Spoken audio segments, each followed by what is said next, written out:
আইয়ামিল আরদ, পৃথিবীর সবচাইতে শ্রেষ্ঠ দিন কোন দিন? আরাফার দিন। এই দিনে বান্দা কেঁদে কেঁদে আল্লাহর কাছে নিজের সবগুলো গুনাহ খাতার কথা ঘোষণা দেয় যে আল্লাহ আমি পাপী, আমার চেয়ে বড় পাপী নাই, এই পাপ ওই পাপ আমরা করেছি, একটার পর একটা পাপের ঘোষণা দেয়। আর আল্লাহ এত খুশি হতে থাকে, সব শেষে আরাফার দিনের সূর্য ডোবার আগেই আল্লাহ আরাফার ময়দানের হাজীদেরকে মাফ করার ঘোষণা দিয়ে দেয়।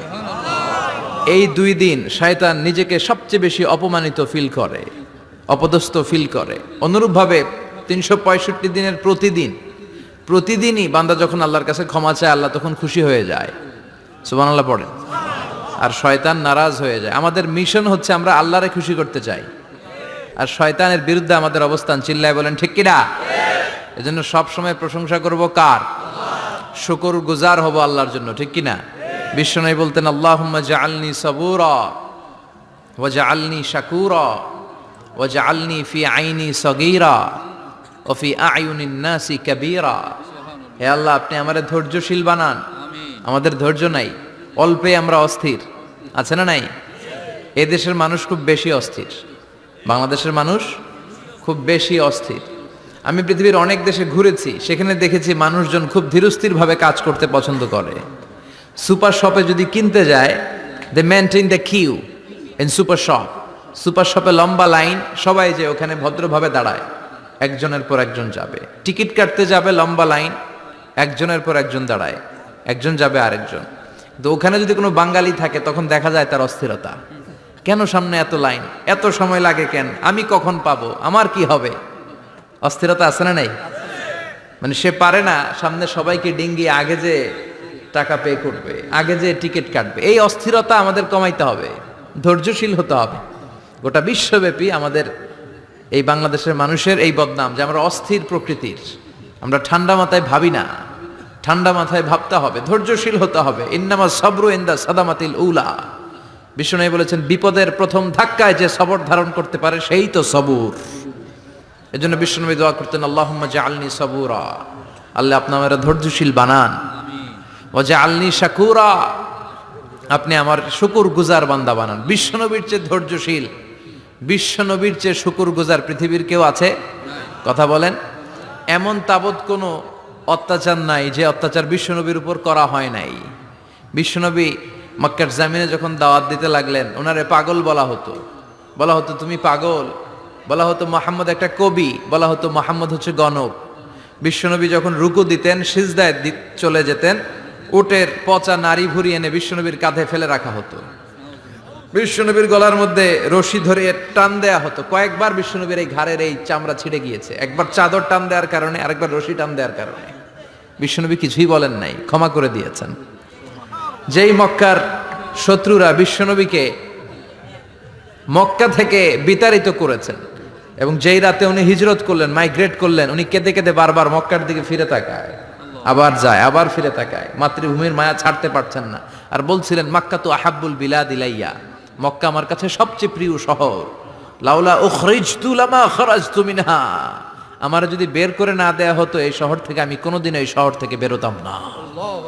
এত ভালোবাসতেন বিশ্বনবী মাক্কাতুল মুকাররমাকে, ধৈর্যশীল ছিলেন। এত অত্যাচার অনাচারের পরে যখন মক্কা বিজয়ের ক্ষণ আসলো, এই মক্কাকে বিশ্বনবীর করতলগত করে দিল কে? ফাতে মক্কা হলো। বিশ্বনবী চাইলে পিষে পিষে প্রতিটা কাফের মুশরিককে শেষ করে দিতে পারতেন, ঠিক কিনা? কিন্তু বিশ্বনবী বললেন লা তাসরিবা আলাইকুমুল ইয়াউম ইযহাবু আনতুমুত তুলাকা, কোনো রিভেঞ্জ চলবে না আজকে, কোনো প্রতিশোধ নাই। একেবারে বড় যুদ্ধাপরাধী যারা, মারাত্মক যারা অফেন্স করেছে, তাদেরকে শাস্তির আওতায় আনা হবে, বাকি সবাইকে আমি ক্ষমা করে দিলাম। In the long history of the world, there is no instance of magnanimity and forgiveness which was showed by our beloved Prophet Muhammad when all of his enemies laid under his feet and he forgave them one and all. পৃথিবীর ইতিহাসে এরকম নজির কোথাও পাওয়া যায় না, যাকে এত অত্যাচার করে বিতাড়িত করা হয়েছে, নির্বাসন দেয়া হয়েছে, হিজরতে বাধ্য করা হয়েছে। তিনি যখন ওই শহরকে আবার বিজয় করলেন, কাউকে আঘাত করলেন না, আগুন জ্বালিয়ে শহরটাকে জ্বালিয়ে দিলেন না, ওদের বংশকে নির্বংশ করলেন না, বরং মুচকে হেসে উনি বললেন যাও ক্ষমা করে দিলাম। কি ধৈর্যশীল ছিলেন! আবার দোয়াও করতেন, আল্লাহুম্মা জাআলনি সাবুরা, আল্লাহ আপনি আমার ধৈর্য বাড়ায় দেন। ওয়া জাআলনি শাকুরা, আপনি আমার শুকর গুজার বানান। ওয়া জাআলনি ফি আইনি সাগীরা, আল্লাহ আমার চোখে আপনি আমারে ছোট বানান। ওয়া ফি আয়ুনিন নাসি কাবীরা, আল্লাহ মানুষের চোখে আপনি আমারে বড় বানান। কি মানুষ ছিল, নিজের চোখে নিজে ছোট থাকতে চাইতেন। আমরা নিজের চোখে নিজের বড় মনে করি, এরকম ডাকাইত আছে না নাই? নিজেরাই নিজে মনে করে কত বড় সাহেব, লাট সাহেব। মান তাওয়াদা তারাফা, এটা হচ্ছে সুন্নাতুল্লাহি ফিল আরদ। মান তাওয়াদা তারাফা, যে নিচে নেমে থাকতে চায় আল্লাহ ওরে টেনে উপরে উঠায়, আর যে খালি উঠতে চায়, হিংসা করে অহংকার করে উপরে ঠেলতে চায়, ওরে নিচে নামায় দেয় কে? সাইয়েদনা আদমকে আল্লাহ বললেন, আদম সাল্লিমা আলা উলাইকান নাফার লাম্মা খালাকাল্লাহু আদামা ওয়া কানা তুলহু 60 যিরাআন। নিচে নেমে গেলে যে উপরে ওঠে, আর উপরে উঠতে চাইলে যে নিচে নামে। উদাহরণ দেখেন, আদম আলাইহিস সালামকে তৈরির পর আল্লাহ বললেন, আদম সাল্লিমা আলা উলাইকান নাফার, এই ফেরেশতাদের সালাম দাও। কি দাও? সালাম দাও। কোনো প্রশ্ন নাই, আল্লাহ সালাম দিব কেন? ফেরেশতারা আমারে দিব না কেন? আমি আগে দিব কেন? কথা আছে কোনো? যেই সালাম দিলেন, সালাম দেওয়ার সাথে সাথে ওনার মর্যাদা বাড়িয়ে দিল কে? এত মর্যাদা বাড়ালেন যে নূরের ফেরেশতারা মাটির আদমকে সেজদা দিতে বাধ্য হয়েছে। চিৎকার করে বলেন ঠিক কিনা? তুমি মাটির আদমকে প্রথম সৃষ্টি করিয়া ঘোষণা করিয়া দিলে শ্রেষ্ঠ বলিয়া, তাই তো নূরের ফেরেশতা করে আদমকে সেজদা। সবার চেয়ে সম্মান দিলে মাটির আদমকে। আল্লাহু আল্লাহু পড়েন, আল্লাহু আল্লাহু তুমি জাল্লে জালালুহু, শেষ করা তো যায় না গে তোমার গুণগান। আল্লাহু আল্লাহু, সুবহানাল্লাহ পড়েন। কি সম্মান আল্লাহ বাড়াই দিলেন। আল্লাহ বললেন, আদম আজকে থেকে তুমি আশরাফুল মাখলুকাত, তুমি খলিফাতুল্লাহি ফিল আরদ, তুমি পৃথিবীতে আমার খলিফা, ভাইস জেরেন্ট অফ আল্লাহ। আল্লাহর খলিফা, আল্লাহর আহকামগুলো পালনের জন্য ভাইস জেরেন্ট। চুরি করলে হাত কেটে দাও, কার আইন? এই কাজ আদম তুমি দুনিয়াতে যেয়ে করবা। জিনা করলে ডেথ পেনাল্টি, হেড অফ, শিরোচ্ছেদ করে দাও, কার আইন? খলিফা হিসেবে মানুষ এসে করবে। মানুষকে আল্লাহ আশরাফুল মাখলুকাত বানিয়ে দিলেন, নিচু হয়েছে বড় বানিয়ে দিলেন। আর শয়তানের অবস্থা কি? শয়তানকে আল্লাহ বললেন সেজদা দে আদমকে। শয়তান যুক্তি দাঁড় করিয়েছে, খলাকতাহু মিন তিন খলাকতানি মিন নার ওয়া খলাকতাহু মিন তিন। আল্লাহ আপনি আমারে বানাইছেন আগুন দিয়া। কি দিয়া? আগুনের ধর্ম উপরের দিকে ওঠে, আর মাটির ধর্ম সে নিচে পড়ে থাকে, আমি কেন সেজদা দেব? শয়তানকে চিরকালের জন্য ইবলিস, মালউন, অভিশপ্ত আর জাহান্নামী হিসেবে ঘোষণা দিয়ে দিল কে? এজন্য আপনি ছোট থাকতে চাইবেন, আপনারা বড় বানাবে কে? আর আপনি নিজে যদি বলেন আমি বড়, থাপ্পড় মেরে আপনারা নিচে নামাই দিবে কে? এজন্য বিশ্বনবী দোয়ায় বলতেন, আল্লাহুম্মা জাআলনি সাবুরা ওয়াজআলনি শাকুরা ওয়াজআলনি ফি আইনি সাগীরা ওয়া ফি আয়ুনিন নাসি কাবীরা। ও আল্লাহ, আপনি আমারে ধৈর্যশীল বানান, আপনি আমারে শুকরগুজার বান্দা বানান, আমার চোখে আমারে আপনি ছোট বানান, মানুষের চোখে আপনি আমারে বড় বানান। সুবহানাল্লাহ পড়েন। এজন্য সবসময় শুকরগুজার থাকার চেষ্টা করতে হবে। রাজি আছেন তো? যে কোনো মুহূর্তে, যে কোনো পরিস্থিতিতে আমরা শুকরিয়া করব কার? চিল্লায় বলেন কার? আমরা যেন বেশি বেশি আল্লাহ তাআলার শুকরিয়া আদায় করতে পারি। আল্লাহ তুমি তৌফিক দাও। সবাই পড়ি আমিন। উত্তর চান্দোলা হিলফুল ফুজুল ইসলামী সংগঠনের উদ্যোগে আজকের এই তাফসীরুল কোরআনের প্রোগ্রাম। হিলফুল ফুজুল নামটা আমার বড্ড প্রিয়। বিশ্বনবী যখন 15 কিংবা 20 বয়স, কোনো বর্ণনায় এসেছে 15, কোনো বর্ণনায় 20, তখন তিনি একটা ছাত্র সংগঠন করেছিলেন, ইয়াং স্টারদের একটা অর্গানাইজেশন করেছিলেন। ওটার নাম তিনি দিয়েছিলেন হালাফুল ফুদুল। হালাফুল ফুদুল, ওইটারই আমরা বাংলায় কি বলি? হিলফুল ফুজুল। হালাফ মানে শপথ, oath, we take an oath in the name of Allah. আল্লাহর নামে শপথ নেয়ারে বলে হালাফ। আর ফাদিলা, ফাদলুন, এগুলোর প্লুরাল হচ্ছে ফুদুল। ফুদুল মানে ভালো কাজ। ভালো ভালো কাজের উপর বিশ্বনবী যুবকদেরকে একত্রিত করলেন যে মক্কা শহরে কোনো টেন্ডারবাজি চলবে না, কোনো চাঁদাবাজি চলবে না, দুর্বলের উপর সবলের অত্যাচার চলবে না, জালিমের জুলুম চলবে না, হত্যা চলবে না, ধর্ষণ চলবে না, রাহাজানি চলবে না। মক্কা শহরটারে শান্তির শহর বানাতে হবে। যুবকরা এই দায়িত্ব কাঁধে নিয়েছে। কারা?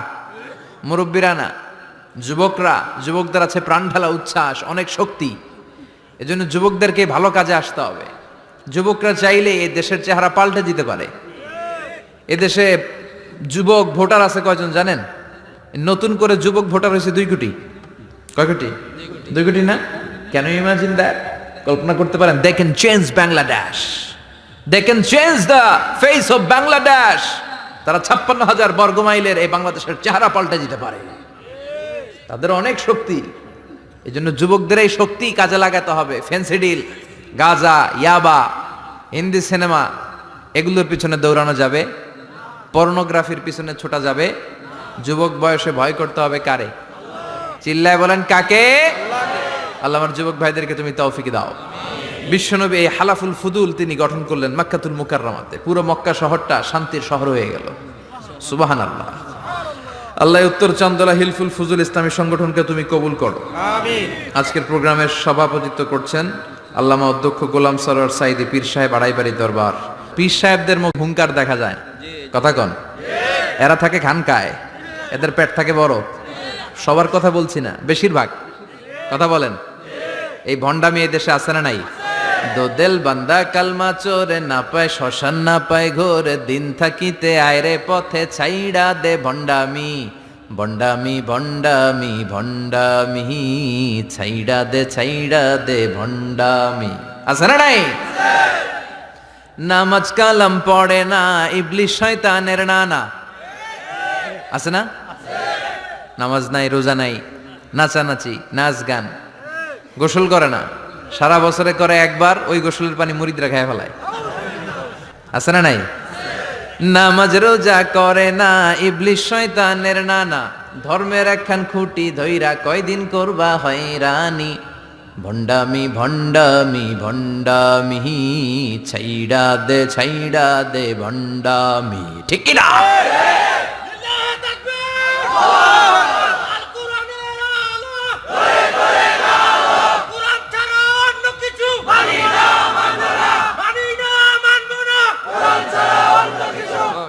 এদেশে এই পাক ভারতে ইসলাম প্রচারে ওলিয়া উলিয়াদের, পীর মাশায়েখদের অবদানের কোনো শেষ নাই। কিন্তু চিন্তা হবে, কষ্টি পাথর দিয়ে যাচাই করে নিতে হবে। কারণ এই পীরের আদলে অনেক ভণ্ড এই বাংলার জমিন আছে না নাই? এই ভণ্ডদের সাথে আমাদের কোনো সম্পর্ক নাই। আল্লাহ আজকের সভাপতিকে তুমি কবুল করো। মিজানুর রহমান আতিকি আমার আগে আলোচনা করেছে, আল্লাহ তাকেও তুমি কবুল করো। সালাত নিয়ে কথা বলতেছিলেন। সালাত আউয়ালু মা ইউহাসাবু বিহিল আবদু ইয়াউমাল কিয়ামাতি আস-সালাহ। কিয়ামতের দিন সর্বপ্রথম হিসেব নেওয়া হবে নামাজের, সালাতের। সালাত চিনেন তো? কুরবানির গোশত খাওয়ার মাঝখানে যেটা খায় ওটা, হ্যাঁ? এটারে বাংলায় আমরা নামাজ বলি। কি বলি? নামাজ। বিশ্বনবী ইন্তেকাল করবেন, রুহু বের হয়ে যাচ্ছে, 2-3টা শব্দ বললেন, এর মধ্যে একটা ছিল সালাত। আর সালাত, উম্মতেরা নামাজ, নামাজ, নামাজ ছেড়ে দিও না। ওমা মালাকাত আইমানুহুম। মানুষ ইন্তেকালের আগে শ্বাস বের হয়ে যাচ্ছে, রুহু চলে যাচ্ছে, ওই মুহূর্তে কি জরুরি কথা বলে নাকি ফালতু কথা বলে? সবচেয়ে জরুরি কথাটাই তখন সে বলে যায়, ঠিক কিনা? কথা বলেন। বিষ্ণু বলেছিলেন নামাজ। ওমরে ফারুক, ওনার কাছে আবু লুলু আল মাজুসি, এক অগ্নি উপাসক এসে বিচার দিল, ইয়া ওমর আল ফারুক, আমার মনিবের নাম হচ্ছে মুগীরা ইবনে শুবা। সে প্রতিদিন 4 দিরহাম করে আমার কাছে চার্জ করে। এত টাকা চার্জ করে কেন? উনি জিজ্ঞেস করলেন, তুমি কি কাম পারো? আমি খঞ্জর বানাইতে পারি। খঞ্জর চিনেন? ছোট্ট ছুরি আরবরা পকেটে রাখে। ওমানের সুলতান কাবুসের ছবি দেখবেন, এখানে একটা খঞ্জর আছে। আমি খঞ্জর বানাইতে পারি। খঞ্জর বানাতে পারো? মদিনায় তো কেউ বানাতে পারে না, তুমি খঞ্জর বানাইতে পারো? তুমি তো অনেক টাকার মানুষ মিয়া, তোমার মনিব তো অল্প টাকায় চার্জ করছে, এটা দিতেই হবে। আবু লুলু কয়, ওমর তুমি সবার জন্য এত নরম, আমার জন্য গরম, তোমার আমি বুঝাবো। সে বাড়িতে যে একটা খঞ্জর বানালো, মাকবাদাতুহু ফি ওয়াসাতিহি, যে খঞ্জরের হ্যান্ডেল হচ্ছে মাঝখানে, 2 দিকে ধারালো ছুরি, এটা ধার দেয়। আর কয়, ওমর তোরে আমি বুঝাবো। প্রতিদিন ধার দেয়। সাইয়েদনা ওমরে ফারুক মসজিদে নববীর ইমাম, ওয়া কানু ইউসাল্লুনা বিগালাস, তখন ওনারা অন্ধকারে নামাজ পড়তেন আউয়াল ওয়াক্তে। আমরা তো দেরি করে পড়ি, সুন্নাহ অনুযায়ী আগে আগে পড়া ভালো। আপনি মসজিদুল হারামে গেলে দেখবেন যে কত আগে ফজর পড়ে। ফজরের 1-1.5 ঘন্টা পরে সূর্য ওঠে, ঠিক কিনা? তো সে একবার ছদ্মবেশে ফজরের সময় প্রথম কাতারে যে হাজির, আসলে কিন্তু মাজুসি, সূর্যের পূজা করে। খঞ্জরটা নিয়ে এসে দাঁড়ালেন। ওমরে ফারুক ফজরের সময় ঢুকলেন, বললেন আকিমিস সালাহ, একামত দাও। একামত দেয়া হলো। ওমরে ফারুক আল্লাহু আকবার বলে অন্ধকারে ফজরের সালাত শুরু করলেন। প্রথম রাকাত যখন পড়ে ফেললেন, রুকুতে যাবে, ইন দ্য মিন টাইম সে খঞ্জর বের করে ওমরে ফারুককে 3টা স্টেবিং করেছে। একটা নাভিতে মারার সাথে সাথে নাভিটা কেটে গেল, আর একটা এই পাশে পাজরে, আর একটা পেটের মাঝখানে, পেটও কেটে গেল। ওমরে ফারুক বললেন কাতালানি আল কালব, এক কুকুর আমারে মেরে ফেলেছে। ওমরে ফারুককে পিছনে নিয়ে যাওয়া হলো। আব্দুর রহমান ইবনে আউফকে টেনে ইমামতির জায়গায় নেওয়া হলো, আর সে কাতারের মাঝখান দিয়ে খঞ্জর ঘুরাতে ঘুরাতে আগাতে লাগলো। ওর খঞ্জরের আঘাতে 7 থেকে 8 জন সাহাবী স্পট ডেথ, জায়গায় শেষ। ওমরে ফারুক বেহুশ ওমরে ফারুক। ওনার মুখে দুধ দেয়, দুধ ওই নাভি দিয়ে বের হয়ে যায়। নাভিজ দেয়, নাভিজ পেট দিয়ে বের হয়ে যায়। রাষ্ট্রীয় চিকিৎসকরা বুঝতে পারলো উনি আর বাঁচবে না, বেহুশ। সবাই দাঁড়িয়ে আছে। কি হয় আমাদের আমিরুল মুমিনিনের, 10টি বছর তিনি অর্ধ পৃথিবীর শাসন করেছেন, উনার ভয়ে বাঘে মহিষে এক ঘাটে পানি খেত।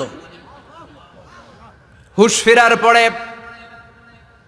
ওমরে ফারুক বলে না আমারে মারছে কে, আমার কি অবস্থা, বাঁচবো কিনা, আমার ছেলে আব্দুল্লাহ কোথায়, আব্দুর রহমান কোথায়, আমার বিবিরা কোথায়, কত সম্পদ আমার আছে, কোথায় গেলে ভালো চিকিৎসা পাওয়া যাবে, কিচ্ছু সে বলে না। হুশ ফিরার পরে ওমরে ফারুকের প্রথম প্রশ্নটা ছিল আসল্লান্নাস, আসল্লান্নাস, আমার দায়িত্বে, আমার নেতৃত্বে যে ফজরের একটা নামাজ শুরু হয়েছিল, এটা কি ঠিক মতো শেষ হয়েছিল? আসল্লান্নাস, মানুষের নামাজটা পড়ছিল, এক রাকাতের দায়িত্ব পালন করতে পেরেছে, এরপর হুশ নাই। বাকি এক রাকাতের কি হয়েছে, মুসল্লিদের কি হয়েছে, সালাতটা ওয়াক্ত মতো হয়েছে কিনা? আসল্লান্নাস, এটা ছিল ওমরে ফারুকের প্রশ্ন। সুবহানাল্লাহ কইবেন না? তাহলে এই সালাতের গুরুত্ব আছে না নাই? সর্বপ্রথম এই সালাতের ব্যাপারে in the day of judgement আমাদেরকে প্রশ্ন করবে কে? সালাতে কায়েম করো, সালাতে কায়েম করো, হবে সম্মানী তুমি, হবে জান্নাতি তুমি, হবে সম্মানী তুমি, হবে জান্নাতি তুমি, দিবে কাল হাসরে শীতল ছায়া আরশে আজিম, রব্বিয়াল আলা, রব্বিয়াল আযীম, রব্বিয়াল আলা, রব্বিয়াল আযীম। সুবহানাল্লাহ পড়ে। এজন্য নামাজ, এই নামাজ যাতে মিস হয়ে না যায়। সব মিস হতে পারে, নামাজ মিস হতে পারে না। আল্লাহ তুমি বুঝার তৌফিক দান করো, আমিন। আসেন আমরা আল্লাহর নামে 3টা তাকবীর দেই, গলা ফাটিয়ে আমার সাথে সাথে পড়েন আল্লাহু আকবার, আল্লাহু আকবার, আল্লাহু আকবার। আল্লাহ তুমি কবুল করো। আমি আপনাদের খেদমতে সূরাতু আত-তাহরীম থেকে ছোট্ট একটি আয়াতের অংশ তেলাওয়াত করেছি, যেখানে আল্লাহ তাআলা আমাদেরকে আহ্বান জানিয়েছে, ওহে বিশ্বাসীরা, পাপ হতে পারে, ভুল হতে পারে, অন্যায় হতে পারে, ওই অন্যায়ের উপর অটল থেকো না, আমার কাছে ফিরে আসো। কাম টু ইউর লর্ড, তোমার রবের দরবারে ফিরে আসো, ক্ষমার মতো ক্ষমা চাও, ক্ষমার মতো ক্ষমা চাইলে আমি সব ক্ষমা করে দেব। সুবহানাল্লাহ পড়েন। রব্বুল আলামিন বলেন, ইয়া আইয়ুহাল্লাযীনা আমানু তুবু ইলাল্লাহি তাওবাতান নাসুহা। ও বিশ্বাসীরা, ভুল করেছো, অন্যায় করেছো, পাপ করেছো, জুলুম করেছো, আমার কাছে ফিরে আসো, ক্ষমা চাও। ক্ষমার মতো ক্ষমা চাইলে সব গুনাহ মাফ করে দিতে পারে কে? পাপ নাই, গুনাহ করি নাই, এরকম কেউ আছি? কথা বলেন। কত পাপ করছি, কোনো হিসাব আছে? পৃথিবীর কেউ না জানলেও জানে কে? পৃথিবী না জানুক আমি তো জানি, আমি কি পাপ করেছি হায়, আমার পাপের করলে বিচার, বাঁচার আমার নাই উপায়, দয়াময় প্রভু মাফ করো আমায়,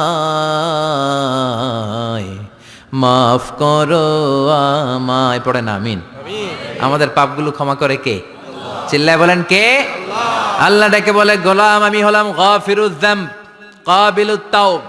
আমার কাজ হলো ক্ষমা করা, আমার কাজ হলো তওবা কবুল করা, শয়তানের কাজ হলো ওয়াসওয়াসা দেওয়া। আমাদেরকে ভুল পথে নিয়ে যাওয়া, আর আমাদের কাজ হলো ভুল করে ফেলা, আল্লাহর কাজ হলো ভুলগুলো মাফ করে দেয়া। আল্লাহ ডেকে বলে, গোলাম তোরা যদি ভুল না করতি, তোরা যদি পাপ না করতি, তোরা যদি অন্যায় না করতি, তোদেরকে ধ্বংস করে দিয়ে এমন একটা জাতি আমি এই দুনিয়ার বুকে তৈরি করতাম যারা সকালবেলা ভুল করে দুপুরে মাফ চাইতো, দুপুরে ভুল করে রাত্রে মাফ চাইতো, আজকে ভুল করে আগামীকাল মাফ চাইতো, আর আমি আল্লাহ গুনাহগুলো তাদের সব ক্ষমা করে দিতাম। ক্ষমা করে দিতে আল্লাহর বড্ড ভালো লাগে। বান্দা আল্লাহর কাছে বারবার চাক, চোখের পানি ছাড়ুক, এটা আল্লাহ পছন্দ করে। চোখের পানির যে কত পাওয়ার আপনি কল্পনাই করতে পারবেন না।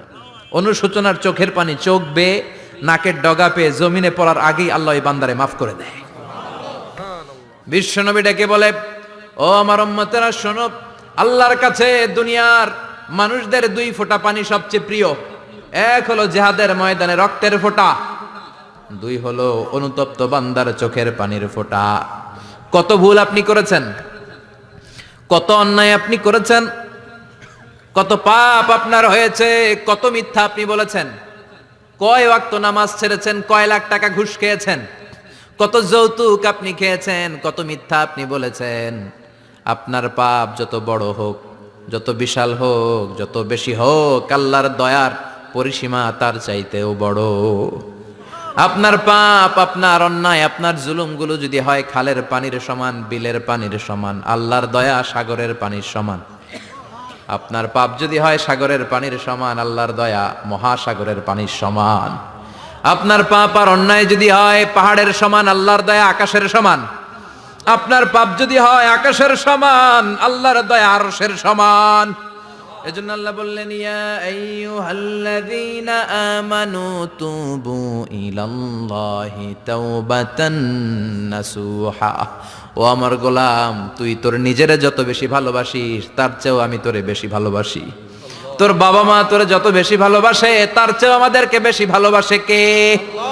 আল্লাহ বললেন, ভালোবাসারে তৈরি করার পরে আমি 100 টুকরা করলাম। চিল্লায় বলেন, কয় টুকরা? 99 টুকরা ভালোবাসা আমি আল্লাহ নিজের মধ্যে রেখে দিলাম। 1 টুকরা ভালোবাসা গোটা বিশ্বের সবার মধ্যে আমি ভাগ করে দিলাম। 1 টুকরা ভালোবাসা পেয়ে আমাদের অবস্থা দেখছেন? আল্লাহ যদি 1 টুকরা না দিয়ে আমি করে 30 টুকরা দিত, কথা কন। 1 টুকরা না দিয়ে 80 টুকরা দিলে কি হইতো? কথা কয় না। 14 ফেব্রুয়ারি কবে? আজকে কত ফেব্রুয়ারি? আর কয়দিন? কথা কন। বিশ্ব ভালোবাসা। কোন মুসলমান ঘরের মেয়ে, কোন মুসলমান ঘরের ছেলে 14 ফেব্রুয়ারি এই ওয়ার্ল্ড ভ্যালেন্টাইন দিবস পালন করতে পারে? এগুলোর সাথে আমাদের সম্পর্ক নাই। যাদের মধ্যে কোনো ভালোবাসা নাই, মিল মোহাব্বত নাই, তারা বছরে একটা দিন দেখানোর জন্য পালন করে। আমাদের সারা বছরই তো ভালোবাসা। কথা কন। রাসূল আমার ভালোবাসা, রাসূল আমার আলো আশা, রাসূল আমার প্রেম বিরহের মূল আলোচনা, রাসূল আমার কাজে কর্মের অনুপ্রেরণা। ঠিক কি না? আমার নবীর জন্য আমার ভালোবাসা আছে না নাই? আমার রবের জন্য আমার ভালোবাসা আছে না নাই? আমার মা বাবার জন্য ভালোবাসা আছে না নাই? সবার জন্য সবার ভালোবাসা আছে না নাই? আমগো দিবস লাগবো কেন? আজকেও তো আমগো ভালোবাসা দিবস। কথা কন। যদি এখন দিবস না, রজনী। আজকে তো আমাদের চান্দোলাতে ভালোবাসা রজনী। কথা কন। প্রতি মুহূর্তে আমাদের ভালোবাসা, এজন্য আমাদের ডেট পালন করা লাগে না। আমরা সব সময় সবারই ভালোবাসি। চিল্লায় বলেন ঠিক কিনা? এজন্য আল্লাহ ডেকে বললেন, গোলাম আমি যে তোদের কত ভালোবাসি তোর ধারণা নাই। চোখের পানি ছাড়, গুনার কথা স্মরণ কর, তওবা কর। তওবার মতো তওবা করলে সব গুনাহ মাফ করে দিতে পারে কে? আল্লাহ। বিশ্বনবী বলে, আমার কোনো গুনাহ নাই, তারপরেও প্রতিদিন 70 বারেরও বেশি আমি তওবা করি। আল্লাহে ইন্নী আস্তাগফিরুল্লাহ ওয়া আতুবু ইলাইহি আকসার মিন 70 মাররা। Could you imagine that? কল্পনা করছেন কোনদিন যে নবীর গুনাহ নাই, ওই নবী তওবা পড়ে প্রতিদিন 70 বার।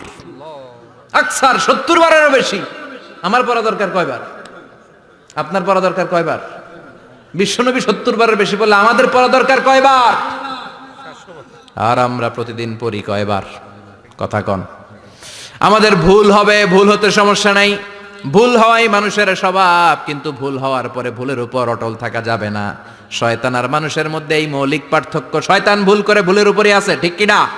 ক্ষমা চায় নাই, কিন্তু আমরা সকালে ভুল করলে দুপুরে মাপ চাই কার কাছে? 19 সালে ভুল করলে 20 সালে মাপ চাই কার কাছে? মৃত্যুর আগ পর্যন্ত আমরা ক্ষমা চাইলে ক্ষমা করে দিবে কে? সব সময় 24/7 তওবার দরজা খোলা, দুইটার সময় ছাড়া। ভালো করে মনে রাখবেন, মুখস্থ ঠোঁটস্থ যেন থাকে। দুইটার সময় তওবা কবুল হয় না, চিৎকার করে বলেন কয় সময়? এক হলো বাদাল গরগরা, গরগরানি যখন আসে, মালাকুল মাউত যখন চলে আসে, মালাকুল মাউতরে যখন দেখে ফেলবেন তখন তওবা কবুল হবে নাকি?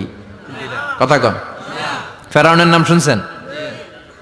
ওরা যখন আল্লাহ লোহিত সাগরে ডুবাইয়া পানি খাওয়াইতে লাগলো, পানি খাইতে খাইতে পেটটা হয়েছে এত বড়, আর পানি খাইতে পারেন। এরপর হাত তুলে কয় আনা মিনাল মুসলিমিন, কোরআনের আয়াত, আনা মিনাল, হাত তুলে কয় আমি মুসলমান। ফেরাউন নাই বলে মুসলমান, আমরা যাবো কই? কথা কহ। ফেরাউন হাত তুলে কয় আনা মিনাল মুসলিমিন। আল্লাহ কয় টাইম ইজ আপ, দেরি করছস, অনেক সময় দিলাম, অনেক সুস্থ রেখেছি, ক্ষমতা দিয়েছি, দাপট দিয়েছি, তখন যদি ঘাটটা নত করে, মাথাটা নত করে একবার ক্ষমা চাইতি, ফেরাউন তোরেও ক্ষমা করে দিতাম। কিন্তু সময় শেষ হওয়ার পরে আমি মুসলমানদের অন্তর্ভুক্ত বললে কোনো লাভ হবে নাকি? আল্লাহ বলল সময় নাই, সময় শেষ। কারণ মুসা আলাইহিস সালামের চাচাতো ভাই অনেক দাওয়াত দিল, জাকাত দে। কারণকে জাকাত দিব না, এই সম্পদ আমি কামাইছি, আল্লাহ দেয় নাই। মুসা আলাইহিস সালাম বললেন তাহলে আযাবের অপেক্ষা কর।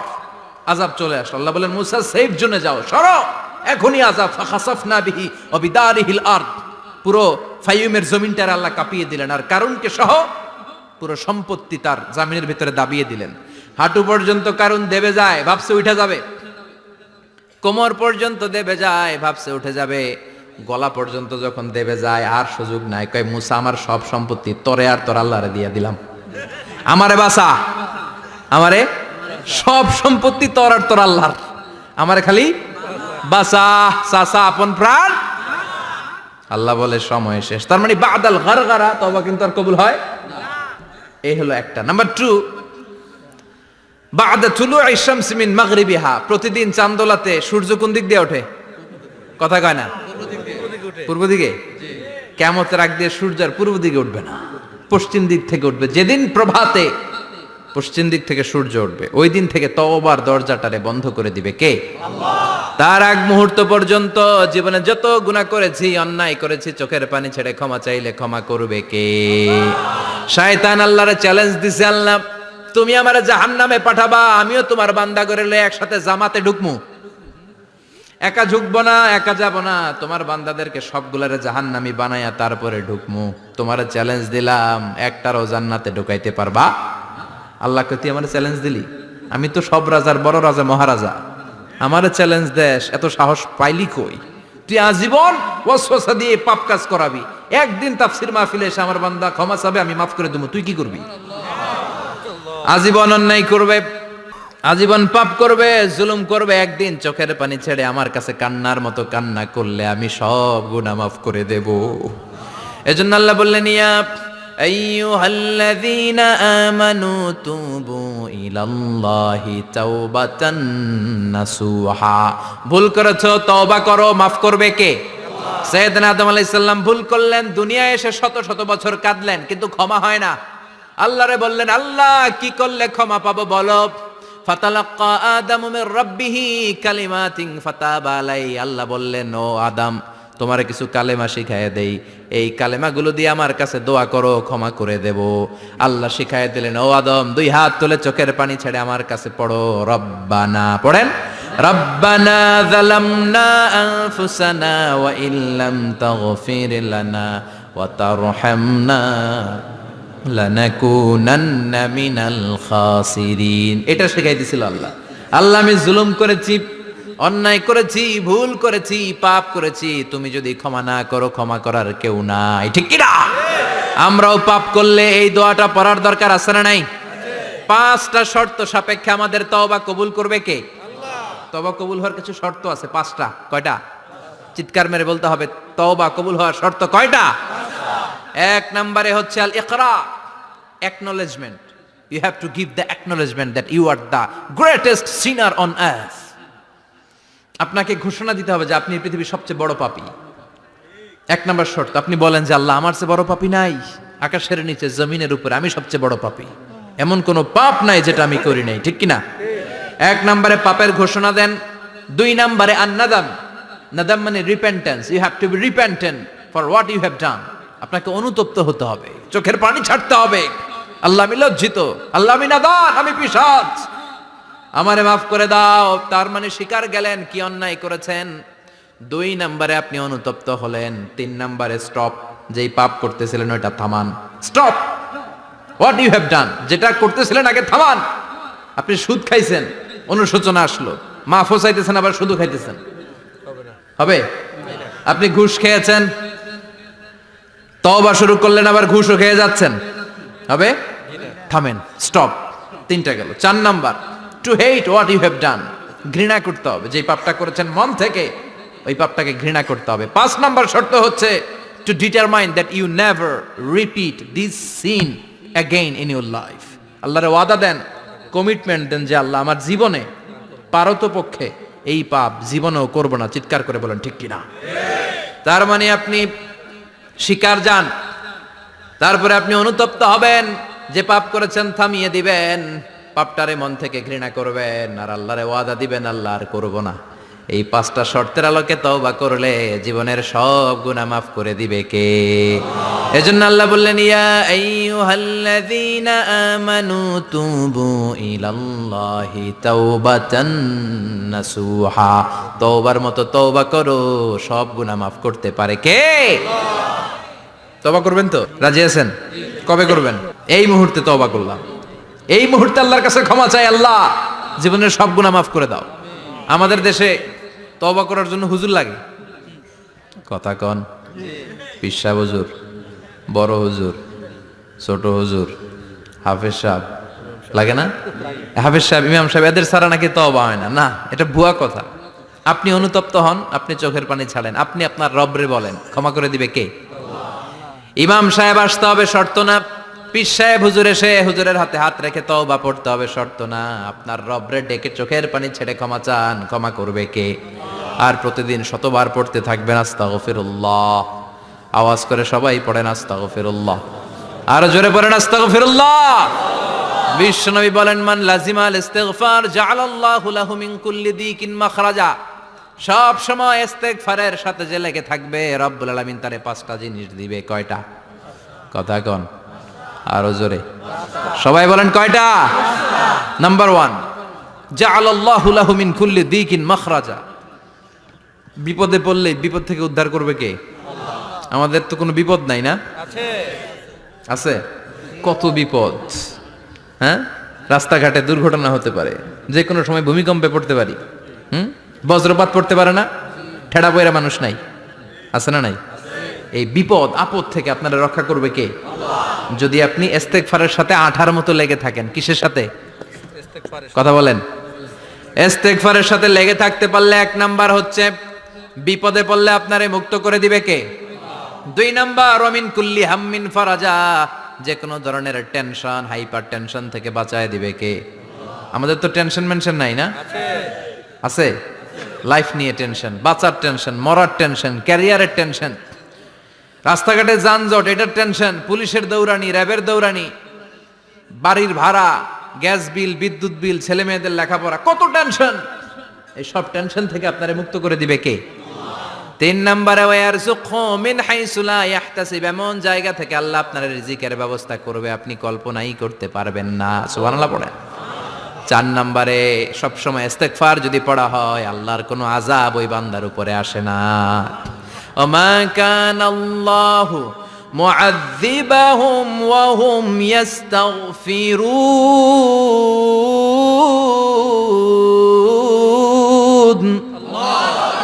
যতক্ষণ আমার বান্দা আমার কাছে ইস্তেগফার পড়তে থাকে, আমার কোনো আযাব বান্দারে পাবে না। যতক্ষণ ইস্তেগফার পড়বেন, আল্লাহর কোনো আযাব আপনার উপর আসবে না। 4টা গেল। 5 নাম্বার, বারবার ইস্তেগফার পড়লে রফিক ভাই আল্লাহ আপনারে মুস্তাজাবুদ দাওয়া বানিয়ে দিবে। দোয়া করা মাত্র কবুল করে নেবে কে? আল্লাহ। মুস্তাজাবুদ দাওয়া বুঝেন তো? মানে যিনি হাত তুলতে দেরি, কবুল হতে দেরি হয় না। বারবার বারবার ইস্তেগফার পড়ে দেখেন যে আপনার দোয়া কেমনে কবুল হয়। ইমাম আহমদ ইবনে হাম্বলের নাম শুনেছেন? হাম্বলি মাযহাবের প্রতিষ্ঠাতা। হানাফি, শাফিঈ, মালিকি। 4 নাম্বারটা আপনারা বলেন। হাম্বালি। এই হাম্বালি মাযহাবের ইমামের নাম আহমদ ইবনে হাম্বাল, জগৎ বিখ্যাত মুহাদ্দিস। একক স্বতন্ত্র হাদিসের কিতাব হিসেবে পৃথিবীতে সবচেয়ে বড় যে হাদিসের কিতাব, ওইটার নাম মুসনাদ আহমদ ইবনে হাম্বাল। 40,000 হাদিসের কালেকশন আছে এটাতে। এই ইমাম আহমদ ইবনে হাম্বাল ওনার শেষ জীবনটা হাদিস পড়ানো, হাদিস কালেকশনের জন্য ব্যয় করেছেন। শহরের পর শহর, দেশ থেকে দেশ, দেশান্তরে ঘুরতেন একটা হাদিসের জন্য। উনি সফরে বেরিয়েছেন হাদিস কালেকশনের জন্য। প্রচন্ড শীতের রাত, উনি মাগরিবের নামাজ, এশারের নামাজ পড়ে একটা মসজিদে শুয়ে পড়লেন, আর শুয়ে শুয়ে হাদিস পড়তেছেন। কি পড়তেছেন? কথা বলেন। আর মনে মনে ভাবলেন রাতটা মসজিদে কাটায় দেই, ফজরের নামাজ পড়ে আবার বেরোবো। কিন্তু দারোয়ান এসে বলে মসজিদে থাকতে পারবেন না, ওঠেন। দারোয়ান আছে না? কথা কন। আহমদ ইবনে হাম্বাল বললেন, আমি শুধু রাতটা থাকতে চাই, আমি তো ফজরেরও মুসল্লি, ফজর নামাজ পড়বো তো এই মসজিদে, আমার থাকতে দাও। দারোয়ান তো দেয় না, কেন? মসজিদে থাকার জায়গা না, যান মিয়া। উনি যে আহমদ ইবনে হাম্বাল এটা চিনে নাই, থাকতে দেয় না। কি করবে এখন? উনি কাঁথা গুছিয়ে হাদিসের কিতাব নিয়ে, কাঁধের মধ্যে ব্যাগ নিয়ে মসজিদ থেকে বেরোয় গেলেন। কি আর করবেন, প্রচন্ড শীত, আর কাঁপতেছেন, বুড়ো মানুষ। পথিমধ্যে দেখলেন বাজার একজন খাব্বাজ, শাবুন খাব্বাজ, যুবক রুটি বিক্রেতা। সে রুটি বিক্রি করে, চুলার মধ্যে রুটি সেকে। সে যে সালাম দিল, আসসালামু আলাইকুম। যুবক বলে ওয়ালাইকুম আসসালাম। আহমদ ইবনে হাম্বাল বলে, যুবক আমার যাওয়ার জায়গা নেই, সফরে বেরিয়েছি, খুব শীতে কষ্ট পাচ্ছি, রাতে যদি তোমার এই চুলা থেকে একটু আগুন পোহাই কোনো সমস্যা? যুবক বলে, না না সমস্যা না, আহলান ওয়া সাহলান, খোশ আমদেদ, আসেন। আপনি আগুন পোহাইলে আমার সমস্যা কি? সুবহানাল্লাহ পড়েন। আল্লাহ শুকরিয়া করে উনি বসলেন আর আগুন পোহাচ্ছেন। আর খেয়াল করলেন যুবক রুটি বানায় আর পরে আস্তাগফিরুল্লাহ, রুটির দলা বানায় পরে আস্তাগফিরুল্লাহ, খামির বানায় আর পরে আস্তাগফিরুল্লাহ, রুটি নিয়ে উনুনের ভিতরে, চুলার ভিতরে সেকা দেয় আর পরে আস্তাগফিরুল্লাহ। দোকানদারের কাছে কেউ আসলেই সে রুটি দেয় আর পরে আস্তাগফিরুল্লাহ। ক্রেতার কাছ থেকে টাকা নিয়ে ক্যাশ বক্সে রাখে আর কি পড়ে? আবার রুটি বানানো শুরু করে আর কি পড়ে?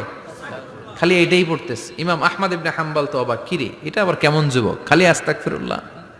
উনি প্রশ্ন করলেন, যুবক ঘটনা কি?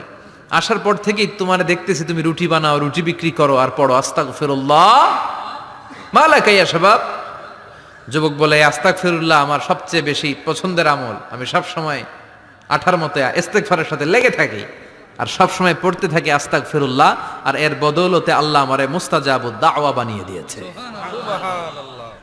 আহমদ ইবনে হাম্বাল তো অবাক, আনতা মুস্তাজাবুদ দাওয়া, তুমি মুস্তাজাবুদ দাওয়া, রুটিওয়ালা। আমি এত বছর হাদিস পড়াই, আমিও তো মুস্তাজাবুদ দাওয়া না, আর তুমি রুটি বেচো বাজারে, তুমি মুস্তাজাবুদ দাওয়া, তুমি দোয়া করলে সব কবুল হয়ে যায়। যুবক বলে, নাম আনা মুস্তাজাবুদ দাওয়া, আমি আমার জীবনে যত দোয়া করেছি কবুল করে নিয়েছে কে? আল্লাহ। সব দোয়া কবুল করে নিয়েছে আল্লাহ, একটা দোয়া ছাড়া। কয়টা? আহমদ ইবনে হাম্বালের কৌতূহল, কিউরিয়াসিটি আরো বেড়ে গেল। কি? সব দোয়া কবুল হয়েছে, একটা দোয়া ছাড়া। মাযালিকা দোয়া ইয়া শাব, কি সেই দোয়া? যুবক এবার বলতে শুরু করলো, আমার জীবনে যে দোয়াটা আল্লাহ কবুল করে নাই সেটা হচ্ছে আমি আল্লাহর কাছে অনেক চেয়েছি, অনেক দোয়া করেছে যে আল্লাহ, শুনেছি এই জামানার সবচেয়ে বড় মুহাদ্দিস, তার নাম নাকি ইমাম আহমদ ইবনে হাম্বাল। আল্লাহ তোমার কাছে আমার চাওয়া, আমি যেন এই ইমাম আহমদ ইবনে হাম্বালের দেখে মরতে পারি, আমি যেন ইমাম আহমদ ইবনে হাম্বালের হাতে হাত রেখে মুসাফা করতে পারি আর তার কপালে একটা চুমু এঁকে দিতে পারি। আহমদ ইবনে হাম্বাল আবেগপ্রবণ হয়ে গেলেন, চোখের পানি ছেড়ে দিলেন, বললেন, যুবক তোমার এই দোয়াটাও কবুল হয়ে গিয়েছে। আহমদ ইবনে হাম্বালের দেখা আর সাক্ষাৎ পাওয়ার জন্য আহমদ ইবনে হাম্বালের বাড়িতে তোমার যাওয়ার দরকার নাই, আহমদ ইবনে হাম্বাল তোমার দরবারে ছুটে এসেছে। আনা আহমদ ইবনে হাম্বাল মুহাদ্দিসুদ দাহর, আমি নিজেই আহমদ ইবনে হাম্বাল। যুবক চোখের পানি ছেড়ে দেয়, আহমদ ইবনে হাম্বাল চোখের পানি ছেড়ে দেয়। যুবক চিৎকার মেরে ইমাম আহমদ ইবনে হাম্বালকে জড়িয়ে ধরে, হাতে হাত রেখে মুসাফা করে, কপালের মধ্যে চুমু খায় আর আল্লাহর শুকরিয়া করে বলে, ও ইমাম, আসলে এই দোয়াটাও আল্লাহ আজকে কবুল করে নিল। বিশ্বাস হয়? সবসময় ইস্তেগফার পড়লে আপনার দোয়াগুলোর এইভাবে কবুল করে নিবে কে? আল্লাহ। এই 5টা জিনিস পাবেন সবসময় যদি ইস্তেগফারের সাথে লেগে থাকেন। রাজি আছেন তো?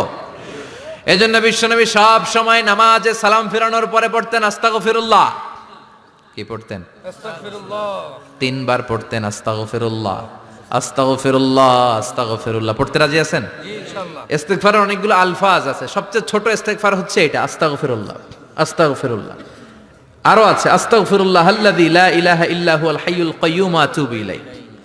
বিশ্বনবী বলেন এই ইস্তেগফারটা যদি কেউ পড়ে, আত-তাওয়াল্লি মিন ইয়াউমিজ জাহাফ, যুদ্ধের ময়দান থেকে পালিয়ে আসা কবিরা গুনাহ। কি গুনাহ? কাফেরদের সাথে যুদ্ধ, আমি তাগড়া যুবক, তলোয়ার নিয়ে নেমেছি, আমার দেহের 1 ফোঁটা রক্ত থাকা পর্যন্ত আমি যুদ্ধ চালিয়ে যাব, আমি ফিরে আসতে পারবো না, আইনটা কার? ফিরে আসলে কবিরা গুনাহ। বিশ্বনবী বলেন যুদ্ধের ময়দান থেকে ফিরে এসেছে এরকম কবিরা গুনাহ অবলম্বনকারীও যদি আস্তাগফিরুল্লাহ আল্লাযী লা ইলাহা ইল্লা হুয়াল হাইয়ুল কাইয়্যুম ওয়া আতুবু ইলাইহি পড়ে, ওই কবিরা গুনাহকারীকেও ক্ষমা করে দিবে কে? পড়তে রাজি আছেন তো? আবার সাইয়েদনা আবু বকর বললেন ইয়া রাসূলুল্লাহ আল্লিমনি দুআআন আদউ বিহি ফি সালাতি, এমন দোয়া আপনি আমারে শিক্ষা দেন যেই দোয়াটা আমি নামাজে পড়তে পারি। বিশ্বনবী বললেন পড়ো আল্লাহুম্মা ইন্নী যালামতু নাফসি যুলমান কাসীরান ওয়া লা ইয়াগফিরুয যুনুবা ইল্লা আনতা ফাগফিরলি মাগফিরাতাম মিন ইনদিক ইন্নাকা আনতাল গফুরুর রহিম। সুবহানাল্লাহ পড়েন। এটাও ইস্তেগফার। আমরা এটার বলে দোয়া মাসুরা, সালাম ফেরানোর আগে পড়ি না? যেখানেই ক্ষমা চাওয়ার কথা আছে ওইটারই কি বলে? ইস্তেগফার। আল্লাহুম্মা ইন্নী যালামতু নাফসি, আল্লাহ জুলুম করেছি, যুলমান কাসীরা, অনেক জুলুম, ওয়ালা ইয়াগফিরুয যুনুবা ইল্লা আনতা, তুমি ছাড়া এই গুনাহ ক্ষমা করার তো কেউ নাই। ফাগফিরলি মাগফিরাতাম মিন ইনদিক, তোমার দয়ায় আমারে ক্ষমা করে দাও। ইন্নাকা আনতাল গফুরুর রহিম, তুমি হলা ক্ষমাশীল। ঠিক কি না? এটাও ইস্তেগফার, এটাও পড়বেন। আর এই সব ইস্তেগফারের শ্রেষ্ঠ ইস্তেগফারের নাম সাইয়্যিদুল ইস্তেগফার। যত ইস্তেগফার হতে পারে এর মধ্যে সবচেয়ে শ্রেষ্ঠতম ইস্তেগফার নাম কি? সাইয়্যিদুল ইস্তিগফার। কথা কন। বুখারীর বর্ণনা, শাদ্দাদ ইবনে আউস রাদিয়াল্লাহু তাআলা আনহু বর্ণনা করেন এই সাইয়্যিদুল ইস্তেগফার দিনের বেলা যে পড়বে ওই দিনে মারা গেলে সে জান্নাতি। এই সাইয়্যিদুল ইস্তেগফার রাতের বেলা যে পড়বে ওই রাতে যদি ইন্তেকাল হয় ওই লোকটা জান্নাতি। মুখস্থ আছে না? কার কার মুখস্থ? হাত তুলেন। মাশাআল্লাহ, তাবারাকাল্লাহ, মাশাআল্লাহ, মাশাআল্লাহ। আর যাদের নাই তাদের হোমওয়ার্ক, তাদের আল্লাহুম্মা আনতা রাব্বি লা ইলাহা ইল্লা আনতা খালাকতানি ওয়া আনা আবদুক ওয়া আনা আলা আহদিকা ওয়া ওয়া'দিকা মাস্তাতা'তু আউযু বিকা মিন শাররি মা সানা'তু আবু'ু লাকা বিনি'মাতিকা আলাইয়া ওয়া আবু'ু লাকা বিযামবি ফাগফিরলি ফাইন্নাহু লা ইয়াগফিরুয যুনুবা ইল্লা আনতা। সুবহানাল্লাহ পড়েন। সুবহানাল্লাহ। আজকে রাতে পড়ছেন, মারা গেলে জান্নাতি। আল্লাহ চিল্লায় পড়েন না আল্লাহু আকবার। আল্লাহু আকবার। এজন্য বিশ্বনবী বলেন আমার আগের গুনাহ মাফ, পরের গুনাহ মাফ, তারপরেও প্রতিদিন আমি 70 বার তওবা ইস্তেগফার পড়ি। আজকে থেকে পড়তে রাজি আছেন তো? ইনশাআল্লাহ। বেশি বেশি ইস্তেগফার পড়া যাবে না? একটু প্রাণ খুলে দিল খুলে আওয়াজ করে পড়েন তো আস্তাগফিরুল্লাহ। আর জোরে পড়েন আস্তাগফিরুল্লাহ। আবার সবাই পড়েন আস্তাগফিরুল্লাহ। সব সময় তওবা ইস্তেগফার যারা পড়ে তাদেরকে পছন্দ করে কে? আল্লাহ। সব সময় জিকির করে করে জিহ্বাটারে যারা ভিজিয়ে রাখে তাদেরকেও পছন্দ করে কে? আল্লাহ বলেন ওয়াজকুর রাব্বাকা ফি নাফসিকা তাদাররুআন ওয়া খীফাতান ওয়া দুনাল জাহরি মিনাল কওলি বিল গুদুবি ওয়াল আসাল ওয়া লা তাকুম মিনাল গাফিলিন। সুবহানাল্লাহ পড়েন। আল্লাহ বলেন ওয়াজকুর রাব্বাকা ফি নাফসিক, আল্লাহরে মনে মনে ডাকো। তাদাররুআন ওয়া খীফা, আল্লাহর জিকির করতে আল্লাহ বলেছেন ফি নাফসিক। বুঝতেছেন না অর্থ? ফি নাফসিকা, মনে মনে আল্লাহর জিকিরটা করো। তাদাররুআন ওয়া খীফা, তাদাররুআন মানে বিনয়ের সাথে, with full of humility, submission and humbleness. বিনয়ের সাথে আল্লাহরে ডাকো। ওয়া খীফা, গোপনে গোপনে ডাকো। দুনাল জাহারি মিনাল কওল, চিৎকার চেঁচামেচি করে ডেকো না। কার কথা? আওয়াজ করে জিকির করো না। এই যে আমরা মাহফিলে লা ইলাহা ইল্লাল্লাহ জিকির করে, এটা তালিমান। উদ্দেশ্য কি? তালিমের জন্য আওয়াজ করে জিকির জায়েজ আছে, কিন্তু ব্যক্তিগত জিকিরের যে ইবাদতটা এটা আস্তে আস্তে হইতে হবে, এটা ভদ্রভাবে হতে হবে, চিল্লাচিল্লি করে নয়। আবার তালিমের জিকির ওইটাও ভদ্রভাবে। ইন্নাল্লাহা জামিল ইউহিব্বুল জামাল, আমার আল্লাহ সুন্দর, আমার আল্লাহর জিকিরের মধ্যেও সৌন্দর্য আছে না নাই? কিন্তু এদেশে জিকিরের ভেতরে লাফালাফি আছে না নাই? বেশি না কম? কি বসেন বসেন, হ্যাঁ বসে যান, তো অনেক ধরনের আছে জিকির।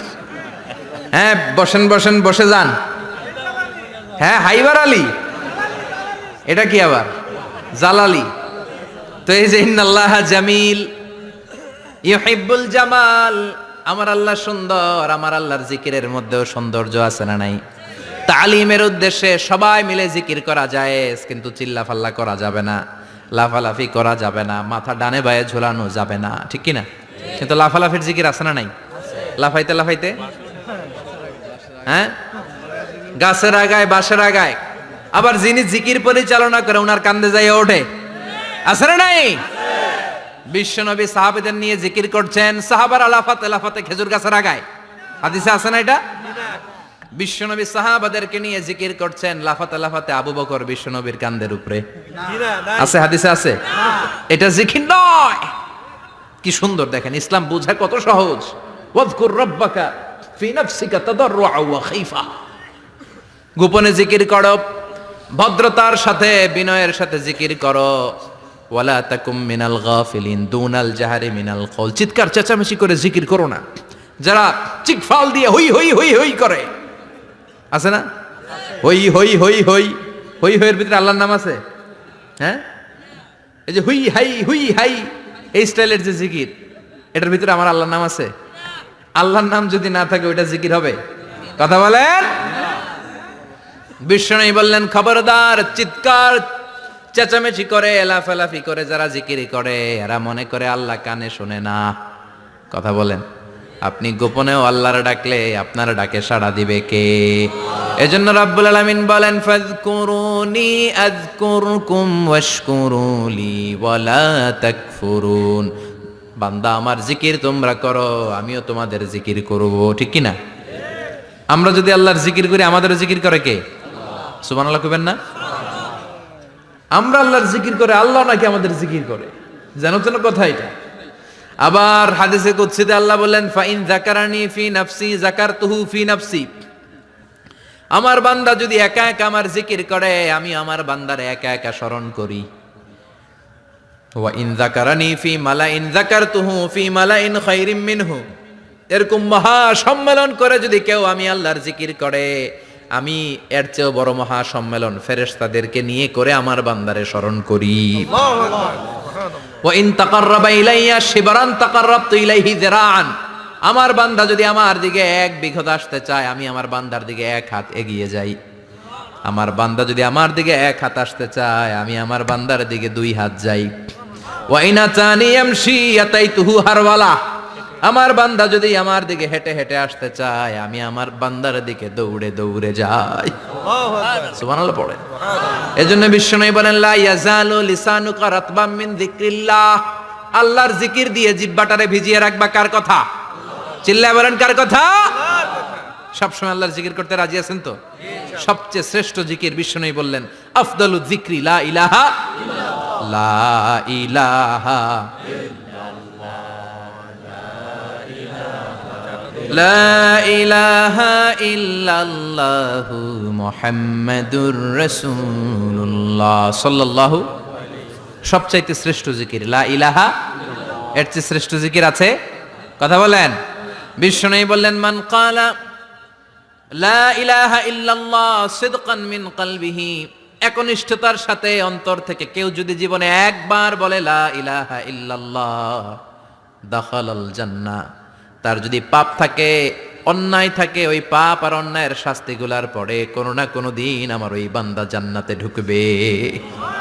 একবার যদি খালিসান মিন কলবিহি সে পড়ে লা ইলাহা ইল্লাল্লাহ, তার জন্য জান্নাতকে অবধারিত করে দিয়েছে কে? আবার এটার নাম আল্লাহ দিয়েছে কালিমায়ে, কথা বলেন, দরাবাল্লাহু মাসালান কালিমাতান তাইয়িবাতান কাশাজারাতিন তাইয়িবাতিন আসলুহা সাবিতুন ওয়া ফারউহা ফিস সামা। সুবহানাল্লাহ। পবিত্র বাণী এটা কালিমায়ে তাইয়িবা। আবু সাঈদ আল খুদরি থেকে বর্ণিত, মুস্তাদরাকে হাকিম আর সহিহ ইবনে হিব্বানে এসেছে, বিশ্বনবী বলেন, মুসা আলাইহিস সালাম আল্লাহর একবার প্রশ্ন করলেন, ইয়া রাব আল্লিমনি দুআআন আদউ বিহি, আপনি আমার এমন একটা জিকির শিক্ষা দেন যে এই জিকির দিয়ে আমি শুধু আপনার জিকির করব, কেউ এই জিকির করতে পারবে না। এই জিকির জানবো শুধু আমি, আর জানবেন কথা কন। প্রশ্ন করছে কে? হ্যাঁ, কাকে করেছে? আল্লাহ এমন একটা জিকির শিখান যেই জিকির কেউ জানে না, আমি জানবো, আর ওই জিকির দিয়ে প্রাণ ভরে আপনারে ডাকবো। আল্লাহ বললেন, মুসা পড়ো লা ইলাহা লা ইলাহা ইল্লাল্লাহু মুহাম্মাদুর রাসূলুল্লাহ। মুসা আলাইহিস সালাম বললেন, আল্লাহ চাইলাম কি, কইলেন কি? লা ইলাহা তো জাতীয় জিকির, এটা তো আন্তর্জাতিক জিকির, এটা জানে না এমন কেউ নাই, এমনকি হিন্দু ভাইরাও জানে। কথা কন। আল্লাহ আমি তো চাইছিলাম এক্সক্লুসিভ, আমার জন্য স্পেশাল, এর চেয়ে সুন্দর আর কেউ জানবে না, এত সুন্দর একটা জিকির আপনি দিবেন, এটা আমি ডাকবো আপনারে আর আপনি শুনবেন। আল্লাহ বললেন, মুসা এর চেয়ে দামি আমার কাছে নাই। আল্লাহু আকবার। লাউ তাদউ লা ইলাহা ইল্লাল্লাহ ফি কাফা, লা ইলাহা রে যদি মুসা এক পাল্লায় রেখে দাও, ওয়াস সামাওয়াতু সাবউ ওয়াল আরদিন, সাত আকাশ সাত জমিন যদি আরেক পাল্লায় রেখে দাও, লা ইলাহা এক পাল্লায়, সাত আকাশ সাত জমিন আরেক পাল্লায় ওজন যদি দাও, লা রাজাহাত কাফাতু লা ইলাহা ইল্লাল্লাহ, মুসা দেখবা মুহূর্তের মধ্যে লা ইলাহা ইল্লাল্লাহর পাল্লা ভারী হয়ে গেছে। সাত আকাশ সাত জমিন এক পাল্লায়, শুধু লা ইলাহা ইল্লাল্লাহ এক পাল্লায়, মুহূর্তে লা ইলাহার পাল্লাটারে ভারী করে দিবে কে? এটা বিপ্লবী বাণী। আমরা এটার ভিক্ষার মধ্যে লাগাইছি। এখন ভিক্ষা করার সময় লা ইলাহা আছে না নাই? একটা টাকা দিয়া যান, আমি গরিব ইনসান, আখিরাতে সওয়াব পাইবেন পাহাড় সমান। একটা টাকা দিয়া যান, আমি গরিব ইনসান, আছে না নাই? জুমার নামাজের সময় ভিক্ষা করে, একটা টাকা দিয়া যান, আর লা ইলাহার জিকির লগে, আছে না নাই? এটা আমরা ভিক্ষার জিকির বানাইছি, এটা তো বিপ্লবী বাণী। এই বাণীর পক্ষে যারা, তারা ন্যায় আর সত্যের পক্ষে চিল্লায় বলেন ঠিক কিনা? এই বাণীতে যারা বিশ্বাস করে, তারা এক আল্লাহর সামনে মাথা নত করে দেয়। গোটা পৃথিবীর কোন শক্তির সামনে ওই মাথা নত হয় না, ঠিক কিনা? এই লা ইলাহা যারা আমরা মানি, আল্লাহ ছাড়া কারো সামনে মাথা নত করব? কোন শক্তি আমাদের মাথা নত করাতে পারে না। এটা বিপ্লবী বাণী, এটা সংগ্রামী বাণী। এই বাণী এমন বিপ্লব তৈরি করে গোটা বিশ্ব পাল্টে দেয়। এই লা ইলাহার ব্যাখ্যা করেছেন সাইয়্যিদ কুতুব শাহীদ তার তাফসিরে। নাম শুনছেন? কি নাম তাফসিরের? ফি জিলালিল কোরআন। ফি জিলালিল কোরআন লিখে উনি মিশর কাঁপিয়ে দিলেন। তিনি গোটা বিশ্বের জাহালাতকে তার তাফসিরের লেখনীর মধ্য দিয়ে তুলে এনেছেন। আর বলেছেন, আল্লাহর আইন ছাড়া পৃথিবীর বুকে কোনো আইন চলবে না। তার তাফসির পরে মিশরের সব যুবকরা রাস্তায় নেমে এলো। আন্দোলনের চোটে পুরো মিশরে উত্তাল গণ আন্দোলন। ইনিল হুকমু ইল্লা লিল্লাহ, আল্লাহর জমিনে আল্লাহর আইন ছাড়া কিছু চলবে না। পুরো মিশর টালমাটাল, সরকার টালমাটাল। সরকার প্রধান ছিল জামাল আব্দুল নাসের। কয়টারে জেলে ভর? কথা কন। হকের কথা বললেই জেলখানা আছে না নাই? সাইয়্যিদ কুতুব শাহীদের জেলখানায় ভরা হলো। ওনারে জেলখানায় ভরার পরে আন্দোলন আরো 3 গুণ বেড়ে গেল। কায়রোর রাস্তায়, মিশরের রাস্তায় রাস্তায় ইসলাম প্রেমিক, কোরআন প্রেমিক যুবকদের আন্দোলন। পুরো আন্দোলনে মিশর কেঁপে উঠল। মিশর ব্যাপী আন্দোলনের গণজোয়ার। সরকারের অবস্থা খারাপ। সরকার এবার ঘোষণা দিল, সাইয়্যিদ কুতুব শাহীদ মিশরের যুবকদেরকে আন্দোলনে ঠেলে দেওয়ার কারণে তাকে মৃত্যুদণ্ড দেয়া হলো। ফাঁসি। যুগে যুগে কোরআনের পক্ষে যারা, এদের কাছে ফাঁসির রশি আছে না নাই? কিন্তু এই ফাঁসির রশিকে তারা থোড়াই কেয়ার করে চিল্লায় বলেন ঠিক কিনা? ফাঁসি। সাইয়্যিদ কুতুব শাহীদের ফাঁসির রায় দেয়া হলো। আদালত থেকে ফাঁসির রায় বহাল রাখা হলো। যেদিন ফাঁসি দেয়া হবে তার 1 ঘন্টা আগের ঘটনা। কারা কর্তৃপক্ষের নিয়ম অনুযায়ী, জেল কোডের নিয়ম অনুযায়ী, জেলখানার যিনি ইমাম আছে না, উনি 1 ঘন্টা আগে আইসা এই কালিমা পড়ায়। যারা ফাঁসি দেয়া হবে এরে পড়ায় লা ইলাহা মুহাম্মাদুর। তো সাইয়্যিদ কুতুব শাহীদকেও কালিমা পড়ানোর জন্য ইমাম সাহেব আসছে। ফাঁসির বাকি কয় ঘন্টা, এসে বলে সাইয়্যিদ কুতুব শাহীদ আপনি পড়েন লা ইলাহা ইল্লাল্লাহ। সাইয়্যিদ কুতুব শাহীদ বলে আমারে তুই কালিমা শিখাইস না, আমি কালিমা খুব ভালো জানি। যেই কালিমা পড়ানোর কারণে সরকার তোরে বেতন দেয়, ওই কালিমার ব্যাখ্যা করার কারণে সরকার আজকে আমারে ফাঁসি দেয়। তুই কালিমা পড়াস, তোরে টাকার বান্ডিল দেয়, আমি কালিমার ব্যাখ্যা করার কারণে ফাঁসির মঞ্চে দাঁড়াই, চিল্লায় বলেন ঠিক কি না? তার মানে তোর কালিমা আমার কালিমা এক কালিমা না, এই দুই কালিমার মধ্যে পার্থক্য আছে না নাই? তোর ইমানি চেতনা আমার ইমানি চেতনা এক ইমানি চেতনা নয়। তোরে টাকা দেয়, আমারে ফাঁসি দেয়, তার মানে দুই চেতনা আলাদা, চিল্লায় বলো ঠিক কি না? এজন্য আল্লাহ ডেকে বললেন গোলাম, এটা বিপ্লবী বাণী। এই কালেমার আন্দোলন যারা করে তারা আল্লাহ ছাড়া পৃথিবীর কাউরে ভয় পায় না, আর তারা চায় কালেমার পতাকা পৃথিবীর মধ্যে যেন পথ পথ করে উড়ে, ঠিক কিনা? বাংলার জমিনে কালেমার পতাকা উড়ুক, আমরা চাই কি চাই না? কোনো একদিন এ দেশের আকাশে কালিমার পতাকা উড়বে, সেদিন সবাই খোদাই বিধান পে দুঃখ বেদনা ভুলবে। কোনো একদিন এ দেশের আকাশে কালিমার পতাকা উড়বে, সেদিন সবাই খোদাই বিধান পে দুঃখ বেদনা ভুলবে। চিৎকার করে বলেন ঠিক কি না? এই কালেমার সমাজ যদি হয়, ওই সমাজে কেউ লাঞ্ছিত হবে না, ওই সমাজে কোনো নারী নিগৃহীতা হবে না, ওই সমাজের কোনো কাজের মেয়েরা ধর্ষিত হবে না, ওই সমাজে দুর্নীতি থাকবে না, ঘুষ থাকবে না, চাঁদাবাজি থাকবে না, টেন্ডারবাজি থাকবে না। সমাজটারে শান্তি দিয়ে সমৃদ্ধ করে দিবে কে? এজন্য সব সময় জিকির করতে হবে একজনের, চিল্লায় বলেন তিনি কে? আল্লাহ। শ্রেষ্ঠ জিকির হচ্ছে লা ইলাহা ইল্লাল্লাহ। পড়তে রাজি আছেন? সব সময় জিকিরটা করতে রাজি আছেন? Every night and every day, every night and every day, never forget to say la ilaha illallah, never forget to say la ilaha illallah. পড়েন, every night and every day, every night and every day, never forget to say la ilaha illallah, never forget to say la ilaha illallah, never forget to say la ilaha illallah. When you're walking down the street, use your time and repeat, and say in every heartbeat la ilaha illallah.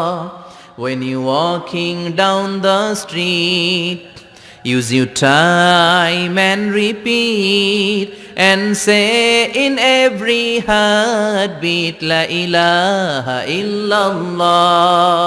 Every night and every day, every night and every day, never forget to say la ilaha illallah. চিল্লায় বলেন ঠিক কি না? দিনে রাতে যে কোনো মুহূর্তে আমাদের জিহ্বার মধ্যে থাকবে কি? কথা বলেন, জিহ্বায় থাকবে কি? এজন্য বিশ্বনবী বললেন আফদালুয যিকরি লা ইলাহা ইল্লাল্লাহ, আল্লাহর কাছে সবচাইতে প্রিয় জিকির হলো লা ইলাহা ইল্লাল্লাহ। আবার বিশ্বনবী বললেন আহাব্বুল কালামে ইলাল্লাহি আরবাআ, আল্লাহর কাছে সবচাইতে প্রিয় কথা হলো চারটা। কয়টা? চারটা। সুবহানাল্লাহ, আলহামদুলিল্লাহ, লা ইলাহা ইল্লাল্লাহ। সুবহানাল্লাহ,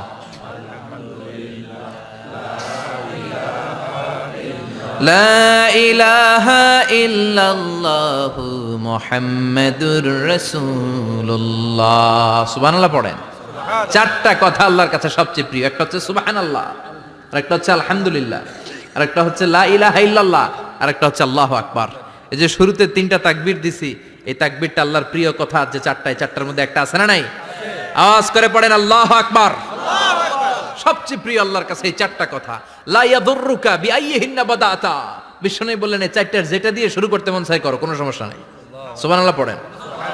এজন্য ফরজ নামাজের পরে এই তাসবিহগুলো পড়বেন। আব্দুল্লাহ ইবনে আমর ইবনে আস তিনি বর্ণনা করেন, আমি বিশ্বনবীকে আঙ্গুলের গিরা দিয়ে এই তাসবিহগুলো পড়তে দেখেছি। রাআইতুন নাবিয়্যা সাল্লাল্লাহু আলাইহি ওয়াসাল্লাম ইয়াকিদু তাসবিহা বিয়ামিনি, আমি বিশ্বনবীর ডান হাতের আঙ্গুলের গিরায় তাসবিহগুলোকে পড়তে দেখেছি। পড়তে রাজি আছেন?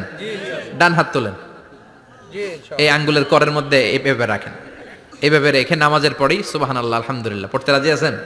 সুবহানাল্লাহ 33 বার, আলহামদুলিল্লাহ 33 বার, আল্লাহু আকবার 33 বার পড়তে রাজি আছেন সবাই? আল্লাহ তুমি কবুল করো। ফরজ সালাতের পরে আমরা মুনাজাত দেওয়ার জন্য পাগল হয়ে যাই। আসসালামু আলাইকুম ওয়া রাহমাতুল্লাহ, আসসালামু আলাইকুম ওয়া রাহমাতুল্লাহ, আমিন ইয়া আরহামার রাহিমিন। আসনা নাই? চান্দলায় মনে হয় নাই।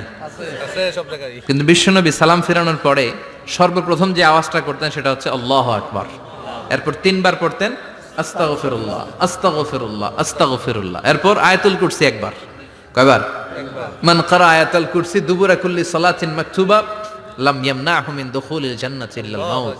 প্রত্যেক ফরজ সালাতের পরে যে একবার আয়াতুল কুরসি পড়ে তার জান্নাতে ঢোকার ক্ষেত্রে আর কোনো বাধা থাকে না, একটা জিনিস ছাড়া, সেটা হচ্ছে মরণ। লোকটা মরে না তাই জান্নাতে যায় না, মরলেই জান্নাতি। সুবহানাল্লাহ। আল্লাহু আকবার।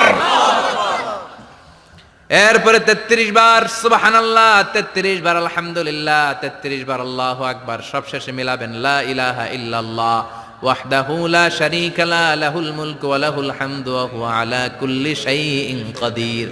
এরপরে পড়তেন আল্লাহুম্মা আনতাস সালাম ওয়া মিনকাস সালাম তাবারাকতা ইয়া যাল জালালি ওয়াল ইকরাম। এরপরে পড়তেন আল্লাহুম্মা লা মানিআ লিমা আ'তাইতা ওয়া লা মু'তিয়া লিমা মানা'তা ওয়া লা ইয়ানফা'ু যাল জাদ্দি মিনকাল জাদ। এরপরে পড়তেন আল্লাহুম্মা ইন্না নাসআলুকাল হুদা ওয়াত তুকা ওয়াল আফাফা ওয়াল গিনা। এরপরে পড়তেন আল্লাহুম্মা আ'ইন্না আলা যিকরিকা ওয়া শুকরিকা ওয়া হুসনি ইবাদাতিক। সুবহানাল্লাহ পড়েন। কত তাসবিহ, কত দোয়া। আবার ফজরের সময় পড়তেন আল্লাহুম্মা বিকা আসবাহনা ওয়া বিকা আমসাইনা ওয়া বিকা নাহইয়া ওয়া বিকা নামুতু ওয়া ইলাইকান নুশুর। সুবহানাল্লাহ বলেন। এগুলো পড়ে না? আল্লাহুম্মা আমিন ইয়া আরহামার রাহিমিন। কত বড় ডাকাত। ফরজ সালাতের পরে তাসবিহগুলো পড়বেন? কথা বলেন, পড়তে রাজি আছেন সবাই? আর তাসবিহ শেষ হলে দোয়া করেন, সমস্যা নাই। দোয়া করতে হবে কার কাছে? বিশ্বনবী বললেন না, দোয়া মুখল ইবাদা, দোয়া হলো ইবাদতের নির্যাস। যার দোয়া নাই ওর কিচ্ছু নাই। দোয়া করেন নাই তো নামাজে কাজ হবে না, দোয়া করেন নাই রোজায় কাজ হবে না। কথা কন। আর দোয়া মুখল ইবাদা, দোয়া হচ্ছে ইবাদতের নির্যাস। আবার তিরমিজির বর্ণনায় বললেন আর দোয়া হুয়াল ইবাদা, দোয়াটাই নাকি ইবাদত। দোয়াটা ইটসেলফ এইটাই ইবাদত। নামাজ যেমনি ইবাদত, রোজা যেমনি ইবাদত, হাত তুলে যে দোয়া করলেন এইটাও ইবাদত। সুবহানাল্লাহ পড়েন। এটা মুমিনের উইপন, সিলাহুল মুমিন। সাপ্লিকেশন, দোয়ার ইংরেজিতে বলে সাপ্লিকেশন।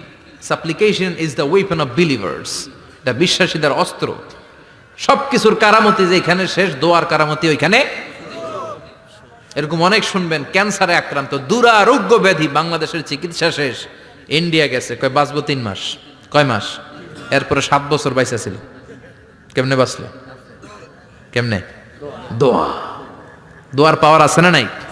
তবে দোয়াটা দোয়ার মতো হতে হবে। সিনসিয়ার দোয়া ইজ লাইক এ মিসাইল। একনিষ্ঠ দোয়া এটা মিসাইলের মতো। মিসাইল হামলা করলে ইঞ্চি ইঞ্চি যেখানে মিসাইল বোমাটা পড়ার কথা ঠিক ওখানে পড়বে। ড্রোন হামলা করলে ঠিক ওখানে, ব্যালিস্টিক ক্ষেপণাস্ত্র নিক্ষেপ করলে লক্ষ্য বস্তু যেমনি ভিত করে, তেমনি দোয়ার মতো দোয়া করলে মুহূর্তেই দোয়া কবুল হয়ে যায়। আমরা দোয়ার মতো দোয়া করতে জানি না। কেমন করে দোয়া করতে হয় আমাদের জানা নাই, এজন্য দোয়াও কবুল হয় না। চিল্লা এখন ঠিক কিনা? কিন্তু আল্লাহ ওয়াদা দিয়েছেন উজিবু দাওয়াতাদ দাঈ ইযা, আমার বান্দা দোয়া করলে আমি দোয়া কবুল করি। আমার বান্দা চাওয়া মাত্রই আমি কবুল করে নেই। সুবহানাল্লাহ পড়েন। যত দোয়া আপনি করেছেন সব কবুল, সব। অল অফ ইউর দোয়াজ আর অ্যাকসেপ্টেড। সব কবুল হয়েছে আল্লাহর কসম। অনেকে বলবে হুজুর এটা আবার কি কইলেন, এতক্ষণ তো ভালোই কইতেছিলেন। সব দোয়া আবার কবুল হয় কেমনে? আমি তো জীবনে কত কিছু চাইলাম, কত কিছুই তো পাই নাই।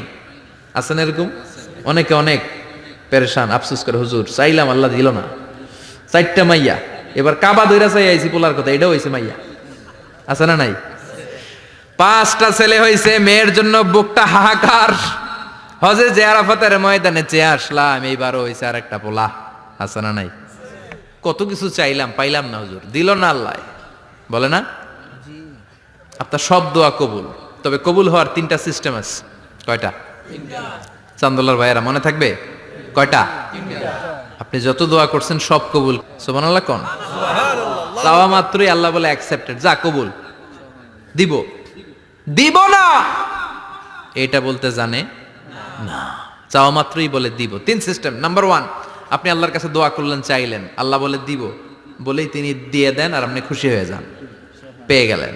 নাম্বার 2, আপনি আল্লাহর কাছে দোয়া করলেন, চাইলেন, তখনও আল্লাহ বলে দিব, তবে এখন না, সবুর, একটু পরে দিব। কখন দিলে আমার জন্য ভালো, আমার চেয়েও ভালো জানে কে? পরে দিবে। নাম্বার 3, চাইলেন, দোয়া করলেন, আল্লাহ তখনও বলে দেব, তবে এখনো না, পরেও না, কিয়ামতের দিন যেদিন বিপদে পড়বে ওই দিন দেব। যেদিন তোর বাবা তোরে চিনবে না, তোর মা তোরে চিনবে না, বন্ধু বন্ধুরে চিনবে না, পীর সাহেব মুরিদরে চিনবে না, মুরিদ পীর সাহেবরে চিনবে না, ইমাম সাহেব মুসল্লিরে চিনবে না, মুসল্লি ইমাম সাহেবরে চিনবে না, কেউ কাউরে চিনবে না। ওই কঠিন দিনে তোরে আমি বাঁচাইয়া দেব। তাই দোয়া যা করছেন ছোটবেলা থেকে আজকে পর্যন্ত, লস হয়েছে না লাভ? লস না লাভ? এজন্য বেশি বেশি দোয়া করার দরকার আছে না নাই? জীবনে যদি কোনো নেক আমল থাকে, ওই নেক আমল দিয়ে যদি আল্লাহর কাছে দোয়া করেন, দোয়া কবুল করে নিবে কে? তবে নেক আমলটা হইতে হবে শুধুমাত্র আল্লাহর সন্তুষ্টির জন্য।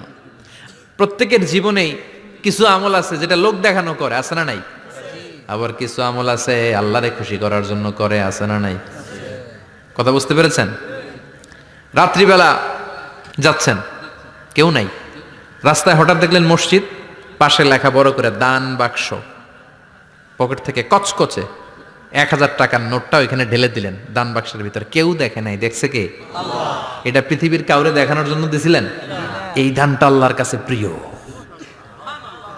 গোপন দান আল্লাহর রাগকে কমিয়ে দেয়। সুবহানাল্লাহ বলেন।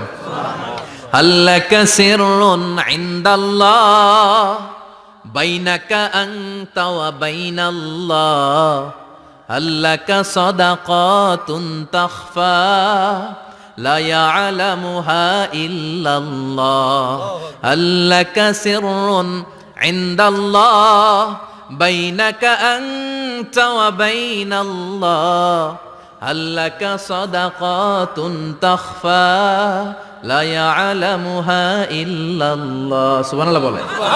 আল্লাকা সিররুন ইনদাল্লাহ, তোমার আর তোমার রবের মাঝে এমন কোন গোপন জিনিস আছে নাকি যেটা আল্লাহ ছাড়া কেউ জানে না? তোমার কোনোদিন কোনো গোপন দান আছে নাকি যেটা আল্লাহ ছাড়া কেউ দেখেনি? ওই দানটা আল্লাহর কাছে প্রিয়। চিল্লায় বলেন ঠিক কি না? এরকম কোন গোপন আমল দিয়ে যদি আপনি আল্লাহর কাছে ওসিলা করে দোয়া করেন, আল্লাহ ওই কঠিন বিপদের দিনে এই আমলটা করছিলাম শুধু তোমারে দেখানোর জন্য, এর ওসিলায় বাঁচাও, বাঁচাবে কে?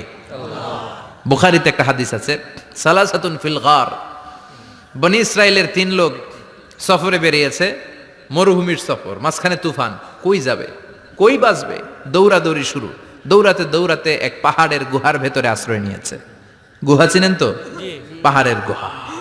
আশ্রয় নেওয়ার সাথে সাথেই বৃষ্টির পানির ঝাপটায় পাহাড়ের উপর থেকে বিশাল এক পাথর খণ্ড এসে পাহাড়ের গুহার মুখটা বন্ধ করে দিয়েছে। বন্ধ, অন্ধকার, এরা পড়ছে বিপদে। হায় হায়, বাঁচার জন্য ঢুকলাম, এখন দেই মরণ। ঢুকছিল কি জন্য? এখন মরণ। বিশাল পাথরের খণ্ড এসে গুহার রাস্তাটা বন্ধ করে দিয়েছে। 3 জন গায়ে যত শক্তি ছিল ধাক্কায়ও পাথর সরাইতে পারে না। হায় হায়, অক্সিজেন ভিতরে যা আছে আধা ঘন্টা শেষ হয়ে যাবে, কি করে বাঁচবো? বাঁচার উপায় নাই। চিল্লা ফাল্লা শুরু হয়ে গেল, কান্নাকাটি শুরু। একজন বলে, তোমাদের জীবনে কার কি নেক আমল আছে, যেই নেক আমলটা আল্লাহর ভয়ে করছিল ওইটার ওসিলা দিয়ে দোয়া করে দেখো কিছু হয় কিনা। সুবহানাল্লাহ কোন? এটাই উপায়। একজন হাঁটু গেড়ে চোখের পানি ছাড়া শুরু করছে, দোয়া শুরু করছে, আল্লাহ আল্লাহুম্মা কানাত লি আবাওয়ান শাইখান কাবীরান, আল্লাহ আমার বাবা মা ছিল বৃদ্ধ বৃদ্ধা, আমি পেশায় রাখাল, সারাদিন ছাগল চড়িয়ে রাত্রিবেলা দুধ আনতাম, সবার আগে আব্বা আম্মারে দিতাম, এরপরে আমার ছেলে মেয়ে, এরপরে স্ত্রী। একদিন গভীর রাতে এসে দেখি আব্বা আম্মা ঘুমায়, দুধের বাটি নিয়ে আব্বা আম্মার মাথার সামনে দাঁড়িয়ে রইলাম। ছেলে মেয়েগুলো আব্বা এসে বলে, আব্বা দুধ দাও। আমি বললাম পরে, আগে আব্বা আম্মা খাবে, তারপরে তোরা। ছেলে মেয়েগুলো কান্না জুড়ে দিল, আমি দেই নাই। ফজর পর্যন্ত দাঁড়িয়ে রইলাম। ফজরের আগ দিয়ে আব্বা আম্মা ঘুম থেকে উঠে দেখে তো আমার অবাক, কিরে বাবা দাঁড়িয়ে কেন? বললাম প্রতিদিন দুধ খেয়ে ঘুমাও, আজকে আগে আগে ঘুমিয়েছো, দুধ খাও নাই, তোমাদেরকে আগে দিব বলে দাঁড়িয়ে রইলাম। আল্লাহর ডেকে বলে, আল্লাহ ওই দিন সারা রাত দুধের বাটে নিয়ে মা বাবার শিওরে আমি দাঁড়িয়েছিলাম। ফজরের সময় আব্বা আম্মারে দুধ খাওয়ালাম, তারপরে ছেলে মেয়েদেরকে দিয়েছিলাম, তারপরে স্ত্রীর মুখে দিয়েছিলাম। ও মাবুদ, ওই দিনের এই কাজটা আমি দুনিয়ার কাউরে খুশি করার জন্য করি নাই, শুধুমাত্র তোমার খুশি ছাড়া। ওই রাতের ইবাদত যদি তোমার দরবারে ভালো লেগে থাকে, ফাফাররিজ আন্না মা নাহনু ফি, আজকের বিপদের দিনে কেউ বাঁচানোর নাই, তুমি আমাদের বাঁচাও। ফানফাজারাত, মুহূর্তের মধ্যে 1/3 বিশাল পাথর খণ্ডটা 1/3 ডান দিকে সরে যায়, এক পাশে সরে যায়।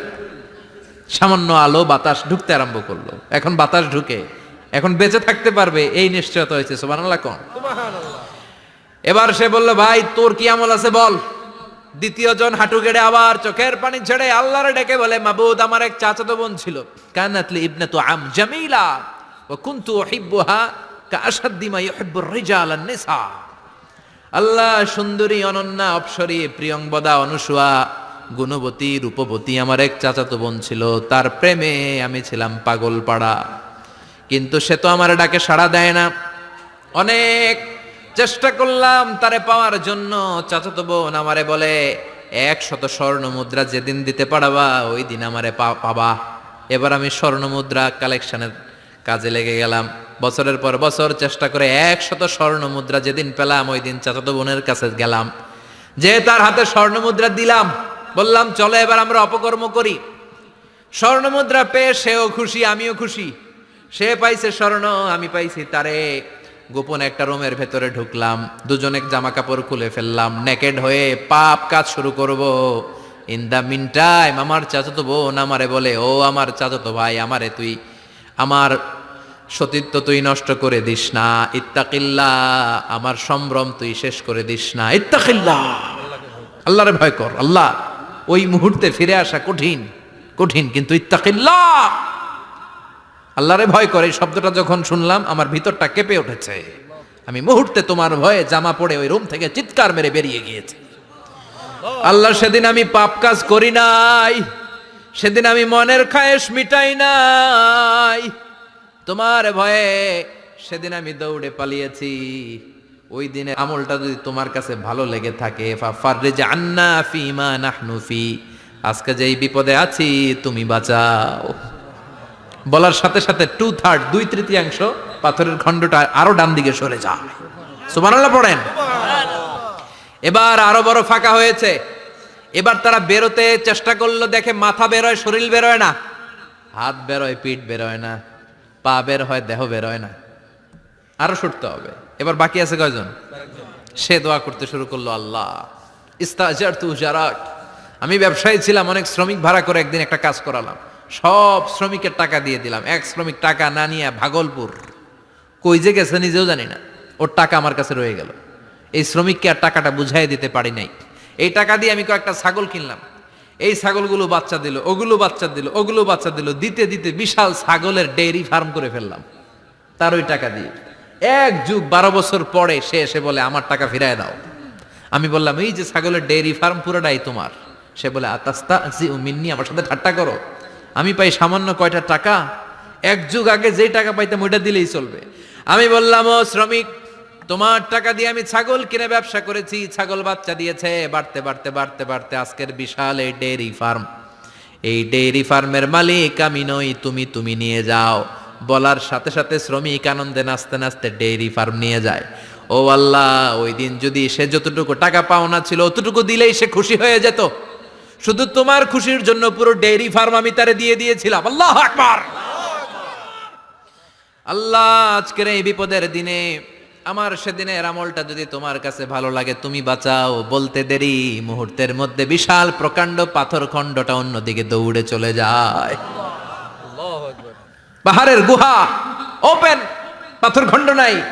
আল্লাহর শুকরিয়ার তাকবীর দিতে দিতে 3 জন বের হয়ে যায়। সুবহানাল্লাহ পড়েন। সহিহ বুখারীর বর্ণনা, সহিহ হাদিস। নিজের এমন কোন নেক আমল যদি থাকে যে আমলটা শুধু আল্লাহর জন্য করেছিলাম, ওই নেক আমলের ওসিলা দিয়ে দোয়া করলে দোয়া কবুল করবে কে? করতে রাজি আছেন তো? প্রতিদিন শতবার তাওবা ইস্তেগফার পড়তে রাজি আছেন? আল্লাহর জিকির করতে রাজি আছেন তো? আর বেশি বেশি দোয়া করতে রাজি আছেন? সবাই সবার জন্য দোয়া করবো, রাজি আছেন তো? আল্লাহ আমাদের সবাইকে কথাগুলো বুঝার ও আমল করার তৌফিক দান করুক। আমরা পড়ি আমিন। আরো জোরে পড়েন আমিন। যতগুলো কথা বললাম কোরআন সুন্নাহর আলোকে বলেছি, বানিয়ে কিছু বলি নাই। তারপরে আমার মনের অজান্তে কোনো মিস ইনফরমেশন যদি আমার মুখ ফসকে বেরিয়ে যায়, সেগুলো যেন আল্লাহ তাআলা আমাদের স্মৃতিপট থেকে মুছে দেয়। আমরা সবাই পড়ি আমিন। আর